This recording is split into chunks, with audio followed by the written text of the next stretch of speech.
zoo? Zoo. Okay. Straighten it out. Okay.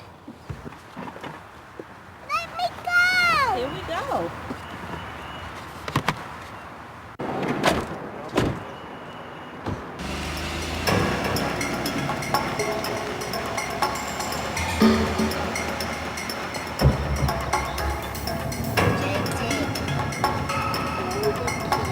Hello.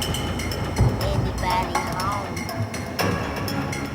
I don't remember none of this. None of this from last year. Hey, Jasmine, would you leave JT alone, please? I'm gonna brush this sack. Can you help me out here, Stephanie? I'm a little lost. I thought you knew where you were going.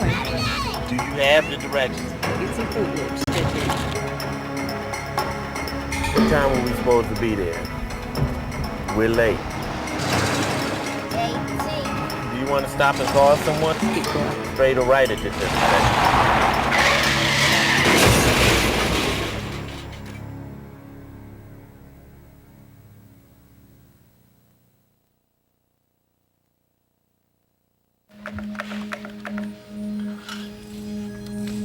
Do we want to up those maybe to 500? Yeah, that would probably be a good idea. If he hits something hard inside the occupant compartment, he may see more force than he does. One way we learn more about what happens in crashes is by running vehicle crash tests. Right now, we're in the final stages of getting this car ready for a test. It's going to hit a barrier at 30 miles an hour, and the impact is going to happen very quickly. Then we'll go back and look at slow motion film that lets us see exactly what happened in the crash. This car is going 30 miles an hour. And everything inside it is moving at the same speed. When the car first contacts the barrier, The occupant compartment doesn't stop immediately because the front end of the car is crushing and absorbing energy. This happens in a fraction of a second. But people can still be protected if they're restrained. If they're not, they continue moving at 30 miles an hour until they slam into something like the steering wheel, dashboard, or windshield. People get injured in crashes because they come to a stop too fast. when there's plenty of time to slow down, like during braking, They don't get injured, but when they slam into something hard, they stop very fast. and injuries can occur. Safety belts and airbags together offer the best protection in frontal crashes. They allow people to slow down with the occupant compartment. Airbags also spread the crash forces over the upper body and reduce the risk of serious head and chest injury.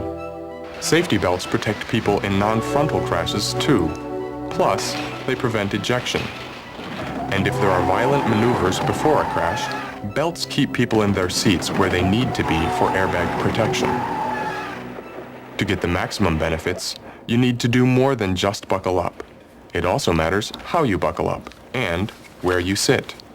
First, the lap part of the belt should fit as low as possible over your hips.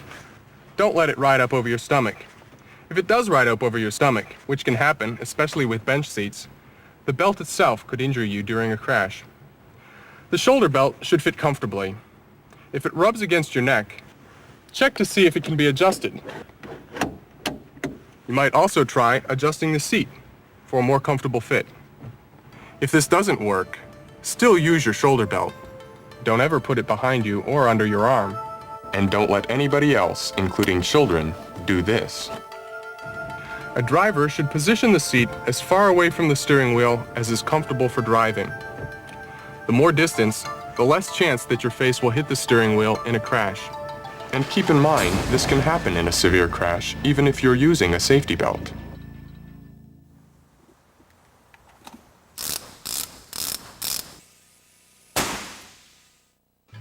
An airbag gives additional upper body restraint and can keep your face from hitting the steering wheel. But remember that a crash is over in a fraction of a second, so the airbag has to inflate very fast. They look like soft pillows in slow motion, but when they begin inflating, there's considerable force behind them. Ideally, you want the bag to fully inflate before you contact it. This is another reason to move your seat back as far as it's comfortable, away from the path of an inflating airbag. Once it's inflated, it provides an energy-absorbing buffer as it deflates. Something else to remember is not to drive with your arm across the steering wheel. The reason is the same as why you sit back and away from an airbag. The initial inflation force can be enough to break your arm. Now, the up position. It's 6 centimeters. Toward the end of a serious frontal crash, people rebound backwards toward the seat, and then their head restraints can be important. The primary purpose of these is to protect the head and neck in a rear impact. But head restraints can also catch your head and prevent injury during rebound. A head restraint should be directly behind and very close to the back of your head. If your head restraint isn't fixed in place, adjust it so that it's behind and as close to the back of your head as possible. This way, it can protect you in both front and rear impacts.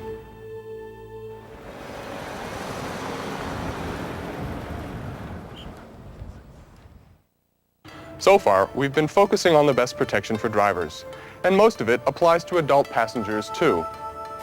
Then there are some different steps for children.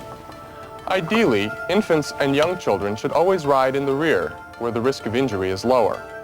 If there's a passenger airbag, rear-facing restraints should never be placed up front, because if the airbag inflates, it can hit the back of the restraint with enough force to seriously injure the baby. When infants graduate to child seats, they should still ride in back. Make sure the restraint is tightly secured to the vehicle with a safety belt, and the child is buckled in too. When children get too big for their child restraints, they may use booster seats to raise them up and get a better fit into an adult safety belt. Or a child may be big enough to use an adult belt without a booster. Just be sure the lap belt fits low across the hips and the shoulder portion is comfortable. Don't ever put a shoulder belt behind a child or under the arm. Remember, the rear seat is still the safest. Only if there's no choice should a child ride up front. And if there's a passenger airbag, it's very important to remember that the force of an inflating airbag can cause injuries.